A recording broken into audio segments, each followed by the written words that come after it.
Hi friends, അപ്പോൾ ഇന്ന് നമുക്ക് മീഷോയിൽ നിന്ന് ഞാൻ വാങ്ങിച്ചിട്ടുള്ള 4 ജോർജറ്റ് കുർത്തീസിൻ്റെ റിവ്യൂ ആണ് ചെയ്യാൻ പോകുന്നത്. ഫസ്റ്റ് വൺ വന്നിട്ട് ഒരു ബ്ലൂ കളറിലെ കുർത്തയാണ്. അതിൽ ഫ്രണ്ടിലായിട്ട് സീക്വൻസ് വർക്ക് ഉണ്ട്, പിന്നെ സ്ലീവ് ഫുൾ സ്ലീവ് ആണ് വരുന്നത്. പിന്നെ ഇതിൻ്റെ പ്രത്യേകത എന്താണെന്ന് വെച്ചാൽ ലൈനിങ് ഉണ്ടാവില്ല, താഴേക്ക് ഒട്ടും ലൈനിങ് ഉണ്ടാവില്ല, ഒരു ട്രാൻസ്പെറൻറ്റ് ലുക്കിലിരിക്കും. കൈയും ലൈനിങ് ഇല്ല. പക്ഷേ നമ്മളിപ്പോൾ ജീൻസിൻ്റെ കൂടെ അല്ലെങ്കിൽ നന്നായിട്ട് ലൂസായിട്ടുള്ള പാൻറ്റിൻ്റെ കൂടെ ഇട്ട് കഴിഞ്ഞാൽ അത്രയ്ക്ക് വൃത്തികേടുണ്ടാവില്ല.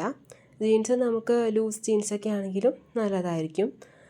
ഇങ്ങനത്തെ ഇഷ്ടമുള്ള ആൾക്കാർക്കാണെങ്കിൽ കുഴപ്പമുണ്ടാവില്ല. അല്ലാത്ത ആൾക്കാർക്ക് ഇപ്പോൾ വാങ്ങിച്ചിട്ട് നമ്മൾ ലൈനിങ് ഒക്കെ വേറെ വെക്കുവാണെങ്കിൽ അങ്ങനെ വെക്കേണ്ടതായിട്ട് വരും. പക്ഷേ ഇത് നല്ല കംഫർട്ടബിളാണ് വെയർ ചെയ്യാൻ വേണ്ടിയിട്ട്. ഇതതിൻ്റെ വേറൊരു കളർ കോമ്പിനേഷനാണ്, ഒരു ഗ്രീൻ കളറാണ്. ഇത് സെയിം പാറ്റേൺ ആണ്. ഇതെന്ന് പറയുന്നത് സെയിം തന്നെ ജോർജറ്റ് കുർത്തി, ഡിസൈൻ ഒന്നുമില്ല, പ്ലെയിൻ ആണ്. ഇതൊരു ബ്ലൂ കളറാണ്, ബ്ലൂവിൻ്റെ വേറൊരു ഷെയ്ഡാണ്. ഇതും കാണാൻ നല്ല രസമാണ്, നമുക്ക് നന്നായിട്ട് ബോഡിയിൽ ഫിറ്റായിട്ട് കിടക്കും. നമുക്ക് വേറെ ഒരു ബുദ്ധിമുട്ടായിട്ടൊന്നും തോന്നില്ല. നമുക്ക് നല്ല കംഫർട്ടബിൾ ആണ് വെയർ ചെയ്യാൻ വേണ്ടിയിട്ട്.